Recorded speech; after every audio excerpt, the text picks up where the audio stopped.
I want to break down the artificial thought barriers that I had about EQing, equalizers, frequencies, all of it, and just break down those walls so that we can level up and get past that. This is super, super basic, what the heck is this stuff kind of video. So if you want to go into depth after this, I will put some great videos in the links in the description below. Equalizers were the first thing that was really intimidating to me about sound engineering. Seemed like esoteric knowledge I could only find out if I had gone 2 years of sound engineering school or gotten a degree in music production. On the vertical y-axis are decibels. There doesn't seem like there should be anything lower than 0. Like, that's no sound, right? 0 means nothing. But in sound engineering, usually a good mix happens anywhere between -30 dB and -6. The idea is you don't want it too high, but you also don't want it too low because it's alogorithmic. So each notch of the decibels is 10 times louder than the one before it.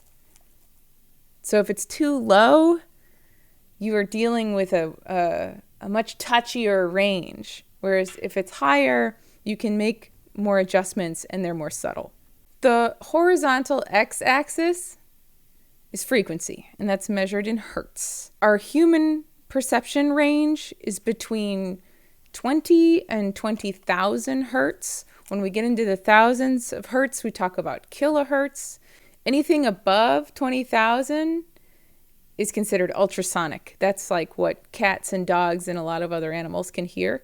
Anything below 20 hertz is infrasonic, which is how elephants communicate across long distances. They use their very, very large vocal cords to make slow vibrations. And anyway, fascinating. We can't hear that stuff. In our hearing range, the lower frequencies are more felt than actually heard. Each of the range of frequencies are called bands.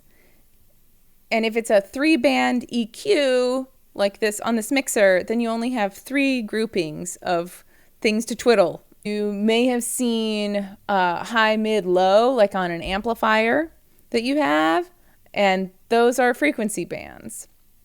And when it's knobs like this, you're really using your ears, which is good training.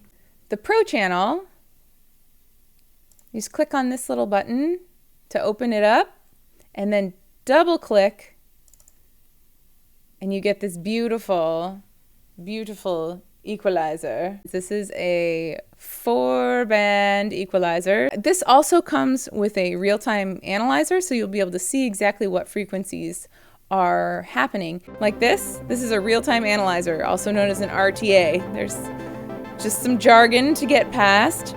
Plus, they have this cute little piano up here, so you can see exactly what frequencies correspond to the notes. So I'll play this music.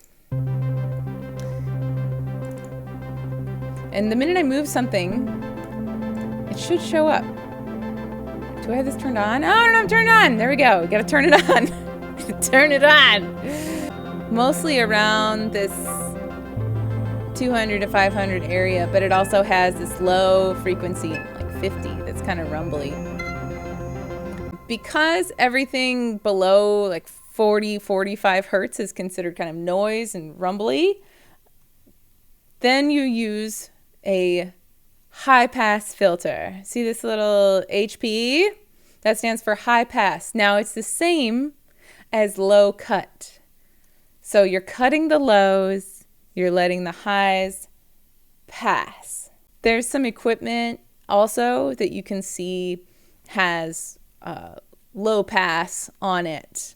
You can see on this Behringer microphone, this condenser microphone, that there's a switch where I can just get rid of low frequency noise right at the source on the microphone. I have this other little Zoom recorder that has a low cut button. So I don't get much control over which frequencies that is, but I can assume that is anything below 45 hertz. Let me play this music again and put the high pass filter on it. You see what happens there? So right now it's at 40, and I can move it up so that it gets rid of even more rumbly sound. But then you see how it starts to just get into the... Here, let me solo this. Now it sounds like it's tinny and far away because it's lost all its body.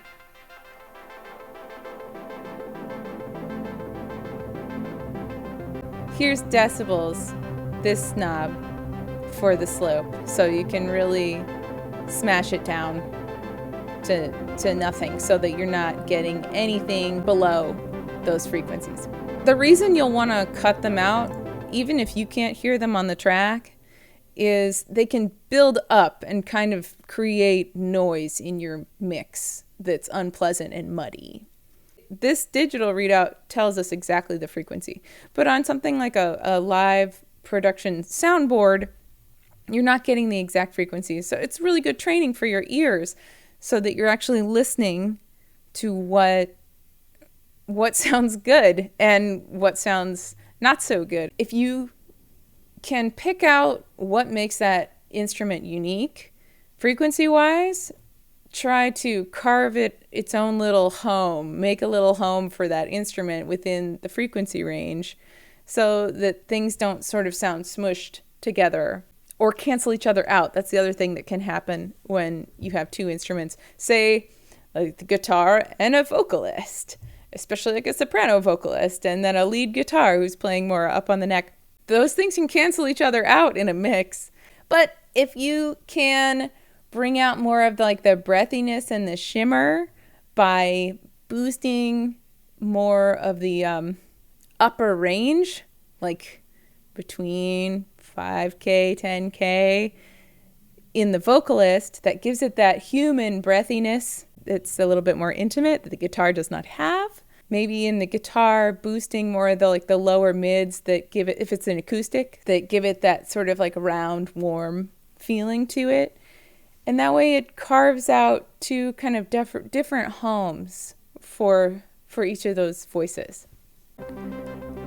The Q, see the Q here? What that means is how wide or narrow is the effect on whatever band you're choosing. So if I were to boost,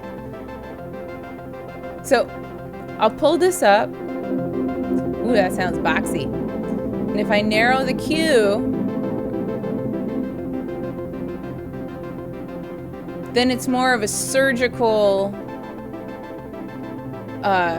boost or a surgical cut. And something you can do with a narrowed Q like that is to sweep and really get an idea of what it is you're hearing.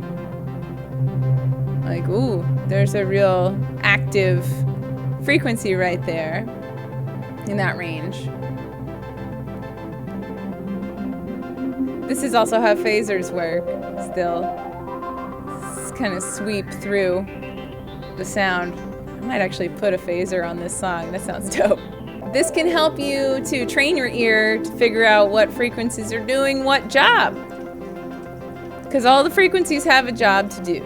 The most important thing is to use your ears rather than going off of some sort of advice, such as like kill the 500 frequency, or some of the weirder things. Boost 528 hertz because that is the frequency that's the same on the color spectrum as well as the sound spectrum, and it is the key to the universe. 963 hertz. That will reset your crown chakra.